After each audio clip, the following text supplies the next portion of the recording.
Hello friend, आप सभी का स्वागत है एजुकेशन लाइन में। कैसे हैं आप सभी? उम्मीद करता हूं आप सभी ठीक होंगे और अपने एग्ज़ाम की तैयारी बहुत ही अच्छे से कर रहे होंगे। तो दोस्तों, आज के इस वीडियो में मैं आपको बता दूं कि माध्यमिक शिक्षा मंडल मध्य प्रदेश भोपाल की ओर से विषय हिंदी का जो पेपर है, मैं बात करूँगा यहाँ पे कक्षा 10 के लिए। कक्षा 10 के जो छात्र अपनी तैयारी कर रहे हैं, तो उनके लिए हिंदी का जो पेपर है उसका मैं पूरा सॉल्यूशन आपको इस वीडियो में बताने वाला हूं।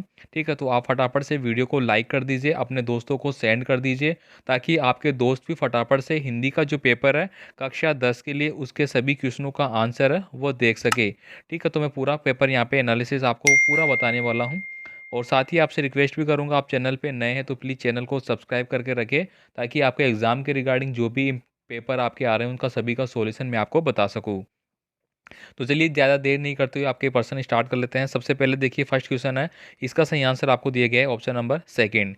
नेक्स्ट देखिए, निबंध के प्रकार या तत्व कितने होते हैं? तो इसका सही आंसर आपका ऑप्शन नंबर सेकंड हो जाएगा, 3 तत्व होते हैं। इसके बाद देखिए, हिंदी का पहला आंचलिक उपन्यास माना जाता है, तो इस प्रश्न का सही आंसर है ऑप्शन नंबर ए, मेला आंचल। इसके बाद देखिए, काव्य के भेद कितने हैं? तो काव्य के 2 भेद माने गए हैं, तो ऑप्शन नंबर बी है वो आपका करेक्ट आंसर है। इसके बाद देखिए, रस के अंग कितने होते हैं? तो दोस्तों, रस के 4 अंग होते हैं, तो ऑप्शन नंबर ए है वो आपका करेक्ट आंसर है। समास के कितने भेद होते हैं? तो आप सभी जानते हैं समास के 6 भेद होते हैं। अगर बात करें इनकी, तो एक तो होता है आपका अवयवी समास, दूसरा होता है आपका तत्पुरुष समास।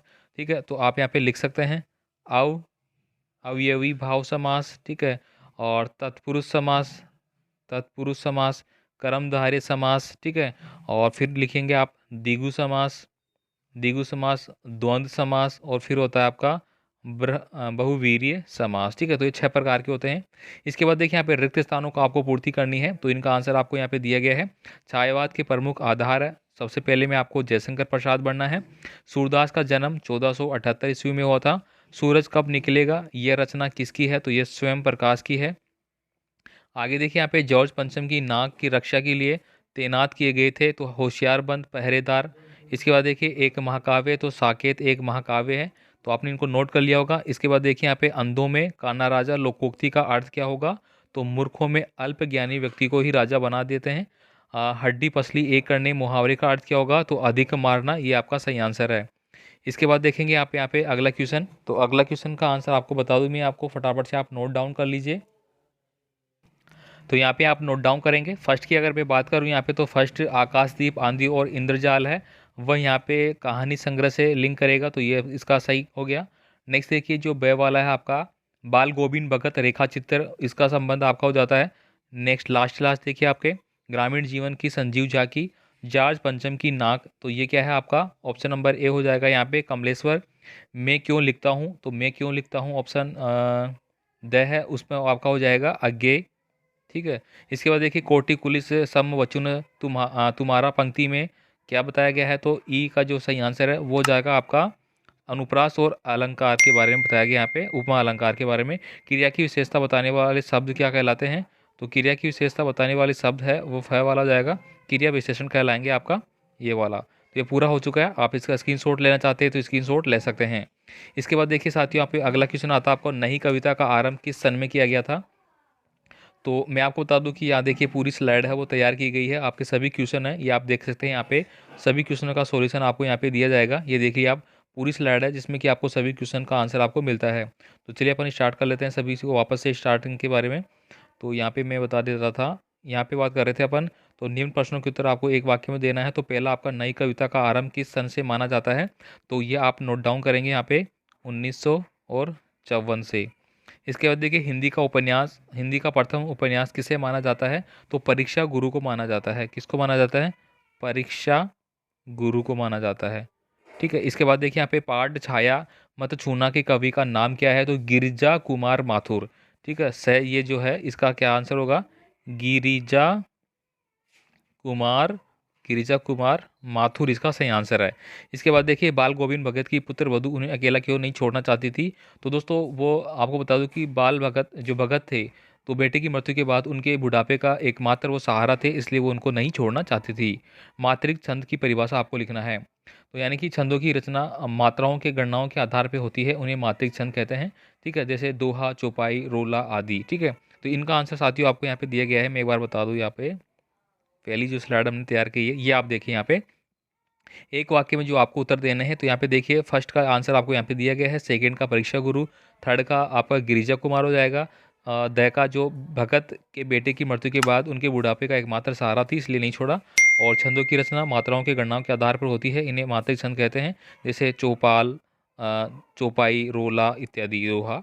उत्प्रेक्षा जो फ वाला क्वेश्चन है उसमें आपका सही आंसर क्या निकलता है, उत्प्रेक्षा अलंकार आपको दिया गया है। ये वाला है, एक से अधिक अर्थ प्रदान करने वाले शब्दों को अनेकार शब्द कहते हैं, जैसे अंबर, आकाश, अमृत, वस्त्र। ठीक है, इनके बहुत सारे अर्थ निकलते हैं अलग अलग। यहाँ पे सत्य सत्य की बात करें तो सत्य सत्य में एक बार बता देता हूँ आपको। तो दोस्तों आपको फटाफट से अपने वीडियो को दोस्तों को शेयर करना है ताकि आपके सभी फ्रेंड इनको अच्छे से देख लीजिए। तो यहाँ पे देखिए पहला है आपका सत्य और असत्य बताना है, तो मैं आपको टिक मार्क कर देता हूँ। पहला है वो आपका सत्य है, सेकंड है दोस्तों वो आपका असत्य हो जाता है, थर्ड देखिए हिरोशिमा की घटना विज्ञान का भयानक दुरुपयोग नहीं है, ये गलत बात है, ये है सत्य है। भोलानाथ का असली नाम तारानाथ था, तो ये बात गलत है, तारानाथ नहीं था उनका नाम क्या था दोस्तों, तारकेश्वर नाथ। तो आप यहाँ पे लिख सकते हैं तारकेश्वर नाथ उनका नाम था, आपको स्लाइड में मिल जाएगा पीडीएफ फाइल में। चौपाई छंद में 4 चरण, प्रत्येक चरण में 16-16 मात्रा होती है, तो ई वाले में ये बात बिल्कुल सही है। इसके बाद निपात शब्दों का प्रयोग वाक्यों को अलग करने के लिए किया जाता है, तो ये बात गलत है। पूरे वाक्य को अर्थ देने के लिए किया जाता है, किसके लिए किया जाता है, अर्थ देने के लिए किया जाता है। इसके बाद देखिए यहाँ पे साथियों भक्ति काल की कोई 2 विशेषताएं, प्रयोग की कोई 2 विशेषताएं, सूर्यकांत त्रिपाठी की विशेषताएं। तो इन सभी क्वेश्चनों का दोस्तों आपको नीचे आंसर दिया जा रहा है, मैं आपको बता दूं स्लाइड में। ये देखिए यहाँ पे क्वेश्चन नंबर देखिए यहाँ पे 6 का आंसर आपको यहाँ पे दिया गया है। भक्ति काल की कोई 2 विशेषताएं हैं, उनका आंसर आप यहाँ पे देख सकते हैं, सभी आंसर आपको यहाँ पे दिए गए हैं। भक्ति काल की प्रधानता का समुच्चय भक्ति काल में भक्ति भावना की प्रधानता दिखाई देती है, यह भक्ति भावना यहाँ पे पूरा आंसर आपको दिया गया है। ठीक है, अथवा में जो दिया गया है आपको प्रयोगवाद की कोई 2 विशेषताएं, तो उनका आंसर आप यहाँ पे लिख सकते हैं। यहाँ पे दोस्तों आप देख सकते हैं कि आपका निक्षावाद वगैरह दिया गया है, बुद्धिवाद की प्रधानता वगैरह दिया गया है। ठीक है, इसके बाद देखिए सूर्यकांत त्रिपाठी निर्मला अथवा कवि ऋतुराज का शिल्प सौंदर्य आपको लिखना है, तो यहाँ पे दिया गया है निराला विद्रोही कवि थे इसलिए उन्होंने काव्य शिल्प में भी विद्रोह की छाप स्पष्ट करके दिखाई देती है। इसके बाद देखिए वे छायावादी कवि थे इसलिए शिल्प की कोमलता उनकी कविता में कहीं ना कहीं अवश्य बनी रहती है। उनकी कविताओं के शिल्प में विद्यमान प्रमुख विशेषताएं हैं भाषागत कोमलता, शब्दों की मधुरता और लाक्षणिक प्रयोग, संगीतात्मकता, चित्रकथात्मकता, लोकगीतों जैसी मुक्त छंद और अलंकार, ये सभी पाए जाते हैं। इसके बाद देखिए 8 नंबर का क्वेश्चन है, लक्ष्मण ने वीर योद्धा की क्या क्या विशेषताएं बताई है। तो वीर पुरुष स्वयं कभी अभिमान नहीं करते हैं, वीरता का व्रत धारण करने वाले पुरुष धैर्यवान और शोभ रहित होते हैं, वीर पुरुष किसी विरुद्ध गलत शब्द का प्रयोग नहीं करते हैं, अर्थात दूसरों को सदैव समान रूप से आदर व सम्मान देते हैं। इसके बाद देखिए यहाँ पे 9 नंबर का क्वेश्चन है, उसका आंसर आपको यहाँ पे दिया गया है। तो साथियों इस तरह से आपको सभी क्वेश्चनों का आंसर यहाँ पे मिल जाता है। मैं एक बार स्लाइड को यहाँ पे स्लाइड कर देता हूँ, तो आप यहाँ पे इनको वीडियो को रोक के भी देख सकते हैं। ठीक है, बाकी दोस्तों आपको लगातार चैनल पे सभी जो आपके पेपर हैं उनके आंसर आपको प्रोवाइड करा दिए जाएंगे आपकी परीक्षाओं के लिए। तो आप ज़्यादा से ज़्यादा वीडियो को दोस्तों को शेयर करें ताकि आपके जितने भी फ्रेंड है आपके सर्किल में, जैसे आपका फ्रेंड ऐसे आप फटाफट सबको शेयर कर दीजिए ताकि सबका भला हो, सब अपने एग्ज़ाम की जो तैयारी कर रहे हैं उनमें अच्छे अच्छे अंक लाए। तो दोस्तों अगर आप पूरे पेपर को तैयार कर लेते हैं तो आपके 80 में से 80 अंक यहाँ पे आ जाएंगे। ठीक है, तो ये देख लीजिए, मैं स्लाइड करके पूरा दिखा देता हूँ आपको, आप इनका स्क्रीनशॉट ले सकते हैं। ठीक है, बाकी आपके यहाँ पे देखिए जो पत्र लेखन आपको दिया गया है तो आपको किस तरह से लिखना है वो पूरा यहाँ पे बताया गया है। आदरणीय पिताजी, 7 चरण वगैरह, ये ठीक है, तो ये पूरा आपको यहाँ पे इंक्लूड करना पड़ेगा।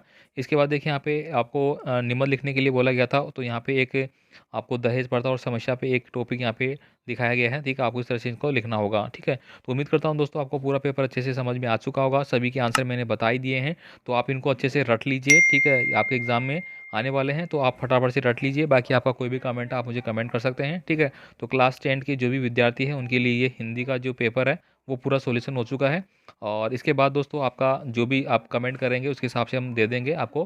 बाकी पीडीएफ फाइल आपको टेलीग्राम ग्रुप पे मिल जाएगी, वहाँ से जाके आप डाउनलोड कर ले। धन्यवाद।